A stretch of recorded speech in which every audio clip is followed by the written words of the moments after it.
Damai sejahtera Allah yang melampaui segala akal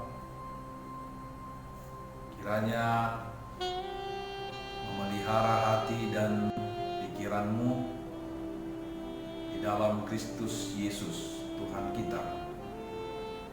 Amin. Saudara-saudara yang terkasih di dalam Tuhan, selamat hari Minggu dan salam sejahtera bagi kita semua. Kiranya kasih Tuhan menyertai kita yang sampai saat ini pada Minggu Cantate hari ini kita masih harus melaksanakan ibadah Minggu di tengah-tengah keluarga kita masing-masing. Namun kita percaya sukacita, damai sejahtera tidak akan pernah berkurang dari persekutuan kita sekalipun kita harus melaksanakan ibadah di rumah. Bahkan puji-pujian dan nyanyian syukur kita semakin bergelora atas penyertaan Tuhan dalam hidup kita. Saudara-saudara yang terkasih di dalam Tuhan, firman Tuhan hari ini di Minggu Cantate tertulis dalam kitab Wahyu pasal 12 dimulai dari ayat 10 sampai dengan ayat 12. Wahyu 12 ayat 10 sampai dengan ayat 12 saya akan membaca untuk kita demikian firman Tuhan. Dan aku mendengar suara yang nyaring di sorga berkata, sekarang telah tiba keselamatan dan kuasa dan pemerintahan Allah kita dan kekuasaan Dia yang diurapinya, karena telah dilemparkan ke bawah mendakwa saudara-saudara kita yang mendakwa mereka siang dan malam di hadapan Allah kita. Dan mereka mengalahkan Dia oleh darah anak domba dan oleh perkataan kesaksian mereka, karena mereka tidak mengasihi nyawa mereka sampai ke dalam maut. Karena itu bersukacitalah, hai surga dan hai kamu sekalian yang diam di dalamnya. Celakalah kamu, hai bumi dan laut, karena iblis telah turun kepadamu dalam geramnya yang dahsyat, karena ia tahu bahwa waktunya sudah singkat. Demikian pembacaan firman Tuhan. Saudara-saudara yang terkasih di dalam Tuhan, sesuai dengan nama minggu hari ini, Minggu Cantate, yang artinya nyanyikanlah nyanyian baru bagi Tuhan. Nyanyian memang bisa mengangkat banyak situasi perasaan, berbagai ragam perasaan yang dialami oleh seseorang. Ada nyanyian yang irama dan liriknya membuat orang menjadi bersemangat. Namun ada juga nyanyian yang irama dan liriknya membuat orang menjadi apatis dan pesimis. Ada nyanyian yang merangsang, protes, atau bahkan ada nyanyian yang menyalurkan perasaan frustasi. Pertanyaannya ialah, kepada siapakah nyanyian itu ditujukan? Ada orang yang bernyanyi untuk dirinya sendiri. Ada orang yang bernyanyi untuk sahabatnya, untuk orang-orang terdekatnya, untuk kekasihnya, mungkin juga untuk orang tuanya. Tetapi kebanyakan orang bernyanyi untuk dirinya sendiri. Sekalipun nyanyian itu menggunakan berbagai pola bahasa yang dimulai dari sederhana sampai yang syarat makna yang sangat dalam. Tetapi saudara-saudara terkasih di dalam Tuhan, berbeda dengan nyanyian yang kita nyanyikan dalam ibadah kita, nyanyian-nyanyian rohani, kidung pujian yang kita persembahkan dalam setiap kebaktian atau dalam ibadah, baik di gereja ataupun di tengah-tengah kebaktian keluarga yang kita laksanakan. Kekhususan hakikat nyanyian gereja ialah bahwa kita bernyanyi bukan untuk diri kita sendiri, tetapi kita bernyanyi untuk Tuhan. Itu sebabnya Minggu Kantate ini menekankan kepada kita, sesuai yang tertulis dalam Mazmur 98 ayat 1, demikian juga dengan Mazmur 96 ayat 1, nyanyikanlah nyanyian baru bagi Tuhan. Perasaan yang kita ungkapkan, baik kagum, percaya, pasrah, gembira, khawatir, syukur, dan perasaan-perasaan yang lain yang kita nyanyikan bersama-sama dengan umat di dalam persekutuan, di dalam ibadah,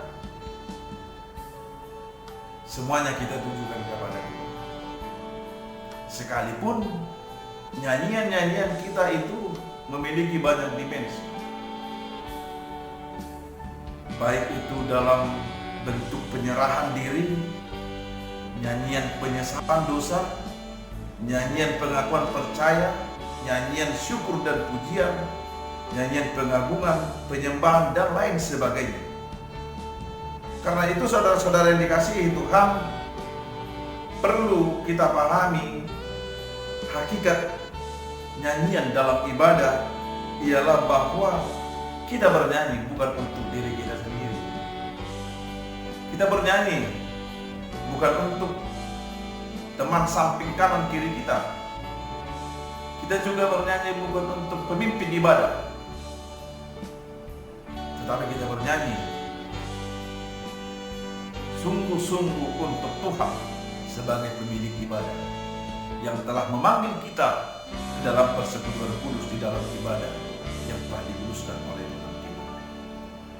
Saudara-saudara yang dikasihi Tuhan, itulah pertama penekanan dalam Minggu Kantate ini, bahwa nyanyian-nyanyian yang kita naikkan itu bukan untuk diri kita sendiri, tetapi nyanyian-nyanyian itu lahir dari kesaksian iman kita, bagaimana penyertaan, bagaimana perbuatan, bagaimana karya Tuhan dalam hidup kita, dan itu kita saksikan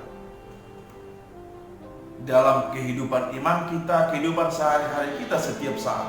Itulah nyanyian baru bagi Tuhan. Karena itu Bapak Ibu saudara-saudara yang dikasihi Tuhan, ada sebuah kisah dari seorang yang sangat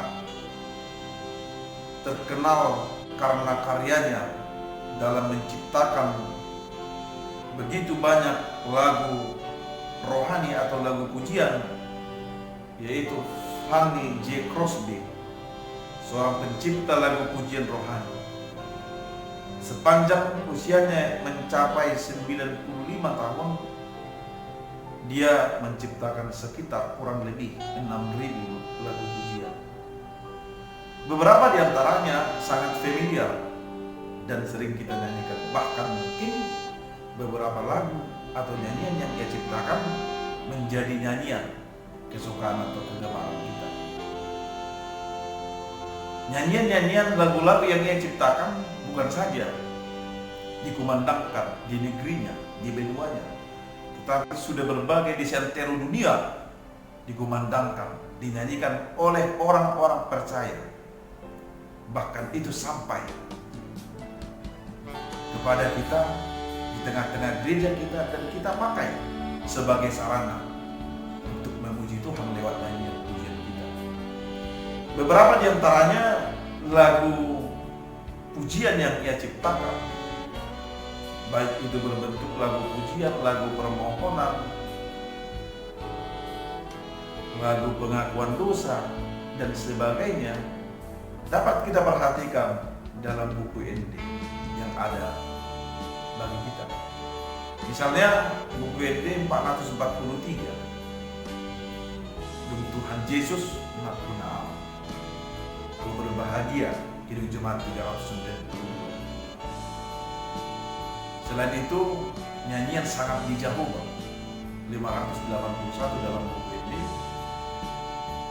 dalam bahasa Inggris disebut dengan Tugat Bidi Glory. Selain itu juga nyanyian yang paling terkenal yang sering kita nyanyikan, Tuhan Yesus si Pahlawan, buku ini 211, itu juga ciptaan dia.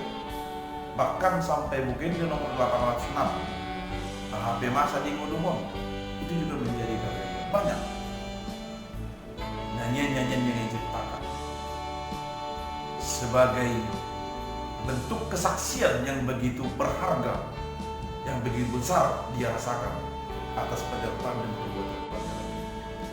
Memang apa yang disaksikan? Penyertaan Tuhan yang bagaimana yang ia alami, sehingga begitu banyak lagu yang dia ciptakan, lagu-lagu pujian. Namun ada sebuah kisah yang tidak bisa dia lupakan, yang mungkin membuat kita terharu dan heran kepadanya. Di usianya ke-6 minggu, Crosby sudah harus menderita buta karena penyakit yang dia alami. Sampai masa dewasanya, dia sempat putus asa karena dia tidak bisa melihat. Dia begitu membenci cacat fisik yang dia derita. Namun saudara yang terkasih dalam Tuhan, ketika ia bertumbuh semakin dewasa, dia dapat menyadari bahwa cacat fisiknya tidak membuatnya gagal untuk bersaksi kepada Tuhan melalui karya-karya, lagu-lagu yang ia ciptakan. Seandainya ia tidak buta, mungkin ia akan bercita-cita yang lain, berbeda keahlian dan profesi, sehingga ia tidak memiliki banyak waktu untuk menciptakan lagu-lagu atau nyanyian pujian rohani seperti yang kita nikmati, yang kita pakai dalam sarana ibadah kita sehari-hari. Ternyata saudara-saudara dikasihi Tuhan, kebutaan fisiknya malah lebih membuka mata rohaninya untuk menyaksikan karya Tuhan dan perbuatan Tuhan serta kasih Tuhan yang lebih besar yang dia saksikan selama hidupnya, dan dia nyatakan itu dalam bentuk dunia. Kebutaannya tidak menghalanginya menyanyikan keajaiban Tuhan. Penderitaannya tidak membuat dia malas dan berputus asa untuk memuji-muji Tuhan. Malah kebutaannya membuat dia semakin tekun untuk berkantate, untuk menyanyikan nyanyian baru bagi Tuhan, untuk menyaksikan penyertaan Tuhan, kasih Tuhan yang besar dalam hidup. Saudara-saudara yang terkasih di dalam Tuhan, menyanyikan nyanyian baru bagi Tuhan bukan berarti meninggalkan nyanyian lama dan mengubah atau menciptakan nyanyian yang baru. Tetapi nyanyian baru yang dimaksud ialah kesaksian dan pujian dari orang-orang percaya yang senantiasa menyaksikan dan merasakan perbuatan-perbuatan Tuhan yang besar, keajaiban dan penyertaannya yang sungguh sempurna dalam hidup kita, baik di tengah kondisi yang sulit maupun bahagia. Kesaksian dan nyanyian orang percaya tidak boleh dihentikan oleh apapun dan siapapun. Itu sebabnya nyanyian atau pujian merupakan hal yang tidak terpisahkan dari kehidupan iman kita. dari kehidupan iman orang Kristen.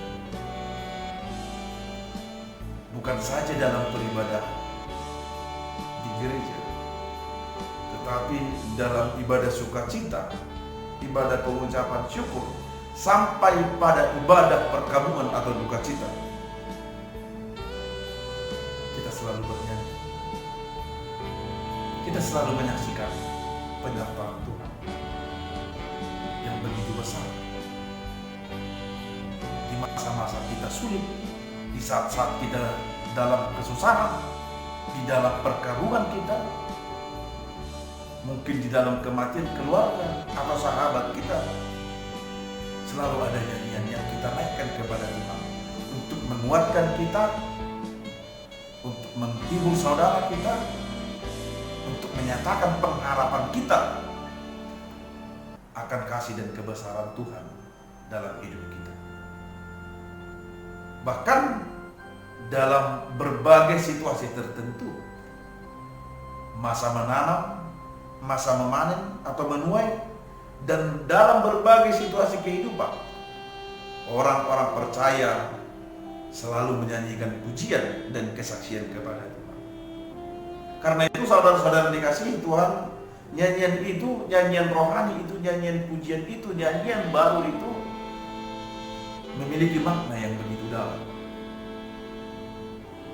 Selain menyaksikan dan menyatakan kebesaran dan kemuliaan Allah, nyanyian itu, nyanyian baru itu juga berguna menguatkan diri kita sendiri dan menguatkan orang lain yang sedang dalam kelemahan, menghibur diri kita dan juga menghibur orang lain, memberikan pengharapan bagi diri kita dan memberikan pengharapan kepada orang lain. Karena itu saudara-saudara dikasihi Tuhan, seruan Minggu Kantate untuk menyanyikan nyanyian baru bagi Tuhan menekankan bahwa kehidupan orang Kristen ialah hidup yang terus bersaksi, menyaksikan perbuatan-perbuatan Tuhan yang ajaib dan yang selalu baru setiap saat. Saudara-saudara yang terkasih di dalam Tuhan, setiap masa atau zaman memiliki pergumulan atau kesusahan masing-masing. Hampir tidak ada suatu masa di bumi ini yang benar-benar luput dari kesulitan dan penderitaan. Penderitaan hanya luput ketika kita sudah berada dalam kekekalan di surga, tempat orang-orang yang percaya yang telah disediakan Tuhan kepada kita. Orang-orang Kristen abad pertama juga mengalami persoalan yang sangat besar karena mereka mempertahankan iman mereka. Mereka dikejar dan dibunuh, disiksa oleh Kaisar Domitianus yang memerintah pada saat itu. Mereka dipaksa untuk menyangkal Kristus dengan menyembah dewa atau ilah-ilah lain yang diyakini dan disembah oleh Kekaisaran Domitianus pada saat itu. Namun, saudara-saudara yang terkasih di dalam Tuhan, sekalipun mereka di dalam penindasan, di dalam penyiksaan karena iman setia mereka kepada Tuhan, mereka selalu mengingat janji Tuhan Yesus yang selalu menyertai sampai pada akhir zaman. Melalui wahyu ini kepada Yohanes saat ia di Patmos, Yesus menyatakan keselamatan yang akan segera datang bagi para-para yang percaya. Saat Yohanes di Patmos, Tuhan Yesus menyingkapkan sebuah rahasia besar, rahasia kemenangan, rahasia keselamatan kepada orang-orang yang setia, yang dia sampaikan itu dalam bentuk wahyu kepada Yohanes untuk menghibur, untuk menguatkan, untuk memotivasi, untuk mendorong supaya orang-orang yang percaya dalam setiap zaman, dimulai dari kekristenan mula-mula sampai saat ini, sampai saat pada yang akan datang, bahkan sampai selama-lamanya, untuk selalu setia bertekun di dalam iman, Dalam Wahyu 10 ayat 10 sampai 12, Yesus mengungkapkan apa yang terjadi di surga. Sebagaimana para malaikat, orang-orang percaya itu pun bersukacita sambil bernyanyi di dunia ini. Yesus menunjukkan ada pertarungan yang sangat besar, yang sangat dahsyat melawan iblis. Kalau kita baca pada ayat 7 sampai dengan ayat 9, pertarungan yang sangat besar. Tetapi Yesus menyatakan kemenangan itu. Kemenangan itu sudah terjadi. Kemenangan itu sudah didapat. Satu hal yang perlu kita perhatikan ialah kemenangan itu selain dari kuasa Allah, selain dari kuasa Anak Domba, kemenangan itu juga memiliki harga yang begitu mahal. Karena itu dibutuhkan kesetiaan, dibutuhkan perjuangan. Sebagaimana orang-orang yang percaya, mereka tetap setia, mereka terus berjuang sampai akhir, sekalipun mereka berada dalam tekanan dan penyiksaan, dan nyawa mereka sudah berada di dalam maut.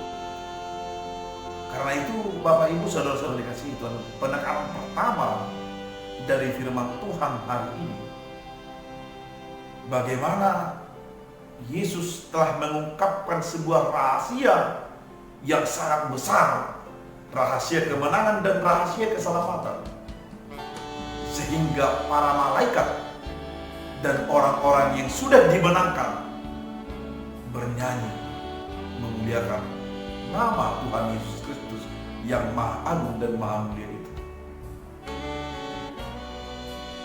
Menekankan juga kepada kita pentingnya arti kesetiaan iman bagi kita masing-masing yang sampai saat ini dan akan masih terus harus berjuang menghadapi berbagai tantangan-tantangan kehidupan, tantangan-tantangan iman yang terjadi baik dari dalam diri kita sendiri, dalam keluarga, dalam gereja, dan dalam berbagai hal yang mungkin akan kita hadapi di waktu-waktu yang akan datang. Saudara-saudara yang terkasih di dalam Tuhan, firman ini juga sampai kepada kita di tengah-tengah situasi sulit yang masih kita hadapi sampai saat ini karena pandemi COVID-19. Itu sebabnya saya tadi mengatakan bahwa setiap masa atau setiap zaman memiliki kesulitan atau pergumulannya masing-masing. Sebagaimana penderitaan, kesusahan, kesulitan yang dialami oleh orang-orang percaya di kekristenan mula-mula akibat tekanan, siksaan dari Kaisar Domitianus, kita juga mengalami kesusahan dan kesulitan yang berbeda, yang berhubungan langsung dengan keimanan kita, yang berhubungan langsung dengan kehidupan kita, dan menyentuh berbagai dimensi dan sendi-sendi kehidupan kita. Dan ini mungkin bisa melemahkan banyak orang di situasi sulit saat ini. Akibat dari COVID-19 ini yang telah menerpa berbagai dunia, berbagai kehidupan orang banyak, juga akan menimbulkan krisis yang akan terjadi di tengah-tengah kehidupan kita. Misalnya krisis ekonomi. Tidak sedikit Bapak Ibu saudara-saudara yang dikasihi Tuhan, dari antara kita yang telah mengalami kekurangan makanan akibat dari mereka tidak memiliki penghasilan karena sudah di PHK dan kehilangan pekerjaan. Karena itu saudara-saudara dikasihi Tuhan, dari firman Tuhan hari ini disampaikan kepada kita bahwa salah satu kunci untuk memenangkan sebuah pertarungan ialah keberanian untuk melihat kemenangan meskipun itu belum tiba. Memang ini tidak mudah. Tidak mudah untuk berani melihat kemenangan sekalipun itu belum tiba. Tetapi itu sangat dibutuhkan. Hal inilah yang dilakukan oleh Yohanes, oleh orang-orang yang percaya sejak awal kepada Tuhan Yesus Kristus. Dan karena itu pula wahyu ini dinyatakan, rahasia besar ini diungkapkan kepada kita, agar kita terus berjuang dengan berani, terus berjuang dengan setia, sekalipun kemenangan itu belum tiba. Tetapi kita terus berjuang karena Tuhan berjuang bersama-sama dengan kita. Tuhan menyertai perjuangan kita. Tuhan menyertai usaha kita dengan memberikan kita hikmat dan kekuatan serta kesehatan, termasuk juga dalam menghadapi masa-masa sulit yang kita hadapi saat ini. Sangat dibutuhkan keberanian dan kemauan untuk berjuang, keberanian melihat kemenangan sekalipun itu belum tiba. Perdana Menteri Inggris Boris Johnson minggu lalu, setelah ia sembuh dari COVID-19 dan ia kembali bekerja, ia menyatakan meskipun masih banyak warga yang terinfeksi COVID-19, dia sudah melihat kemenangan bangsanya dalam melawan pandemi virus ini. Kita pun berharap demikian, bahwa penderitaan ini akan segera berakhir. Perjuangan kita tidak sia-sia. Pengorbanan pemerintah, pengorbanan para medis dan orang-orang yang terkait di dalamnya membuahkan hasil yang begitu besar. Kesediaan kita melakukan anjuran-anjuran pemerintah dan anjuran-anjuran kesehatan dalam sosial dan physical distancing, dengan mengupayakan kebersihan, juga membawa dan memberikan kemenangan yang begitu besar bagi kita. Dan kita berjuang saat ini bukan kita sendiri, tetapi Tuhan bersama-sama dengan kita. Karena itu saudara-saudara yang dikasihi Tuhan, dari firman Tuhan hari ini disampaikan kepada kita. Pertama, marilah kita menyanyikan keselamatan, menyanyikan kekuatan dan kasih Tuhan kita Yesus Kristus yang memampukan kita untuk selalu taat, untuk selalu setia, percaya kepadanya, berharap kepadanya, dan selalu setia juga melakukan anjuran-anjuran yang telah disampaikan oleh pemerintah kita. Kiranya hikmat dari surga menolong kita untuk melihat berbagai kebaikan dan keajaiban Tuhan di masa-masa sulit ini,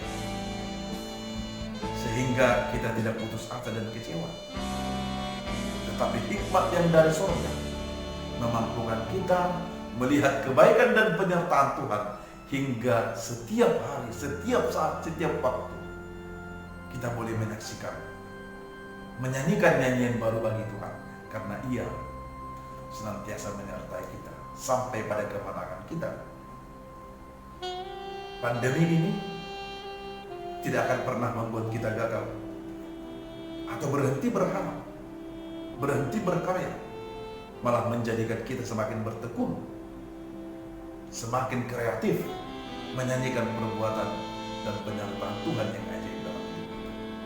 Sebagaimana Fanny J. Crosby, kebutaannya, penderitaannya tidak membuat ia berhenti, tidak membuat ia gagal, tidak membuat ia putus asa untuk menyaksikan keajaiban Tuhan dan penyertaan Tuhan dalam hidupnya.